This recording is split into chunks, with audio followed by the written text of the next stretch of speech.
Hey guys, I'm back for another review, and this time I'm going to be doing a little movie called Dark City. Now, this is the director's cut version, apparently the only version to watch. Um, I'm not, again, won't be explaining the plot. Go to IMDb, as always.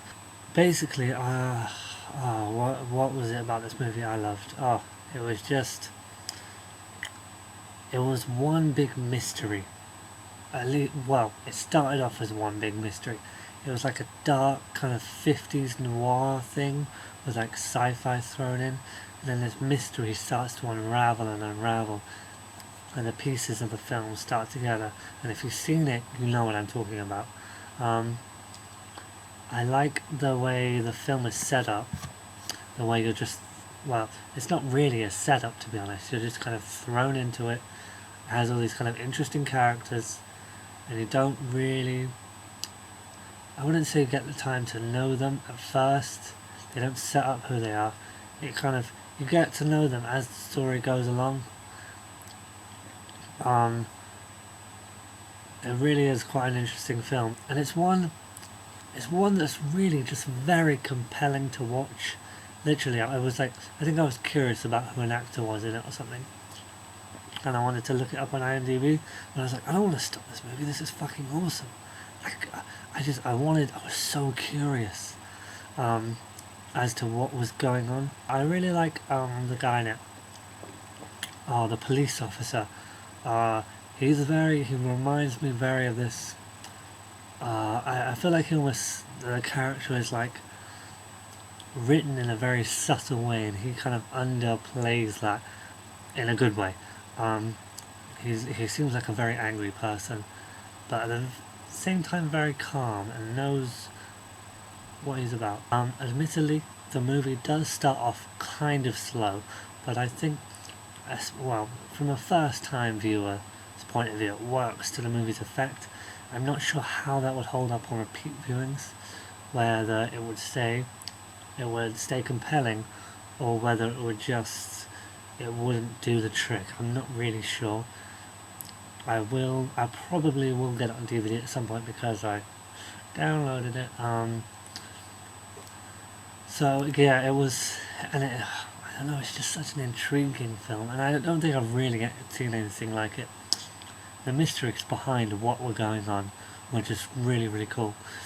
And I do love it when the mystery starts to unravel. It does become very much more and more sci-fi, and it's not an over-the-top film. It's a very, I want to say, like a quiet film. I don't know if you guys know what I mean by that. It's like, it feels almost understated. I'm not sure how that quite works. Maybe I'm just talking crap. The way it's shot visually, I seem to remember there's some nice shots where it just kind of held for a moment. Well, I guess that's more in the editing style, isn't it? Really, it wasn't like a load of quick cuts. And I think I read somewhere that was done in the director's cut. They were just extended some shots a little more, and I really did like that. There was one thing that kind of bugged me, which is basically this plot of there's a prostitute, and she has a daughter, and you see the daughter once, and then she pops up again later on, and she's witnessed this murder, and I just felt like it felt kind of unnecessary. I just felt like, why is this here? Do we really need to see this? Although I didn't feel like she had a lot to do character-wise, for some reason I really like Jennifer Connelly in it. I'm not sure. And not to sound like the DVD update, but she was pretty hot in it, even if it was made, like 10 years ago. It was just an intriguing, I've said that a lot, but it was just so compelling, and I wish I had done this last night because I had more to say about it then. You know, that first reaction after you watch a film and you just want to talk, but it was really late and I was sleepy. Sway with me. Da, da, da, da, da. Oh yeah, that was it. Kiefer Sutherland. I read in a review, I was looking at it, I was read a review on DVD Talk or something that said Kiefer Sutherland was really bad in the film, but I don't think he was. I think the part he played, some people may construe that as bad, and I can see how they would, but I really think he worked well within the film, and the character he was playing was kind of creepy, but also trying to do the right thing at the same time. And I thought he kind of gave that off very well in this sort of like evil, weird scientist guy kind of way. Um, oh shit! Can't believe I didn't mention this. There's a huge fucking twist at the end, um, and you know there's going to be a twist. Well, I read there was a twist, but I assume even if you didn't know there was going to be a twist, you could kind of figure out that something is going on and something is going to be revealed, and it is awesome. I was just like, what the fuck? Really? Really? So not to hype it up too much, but it was pretty cool. It was a good flick.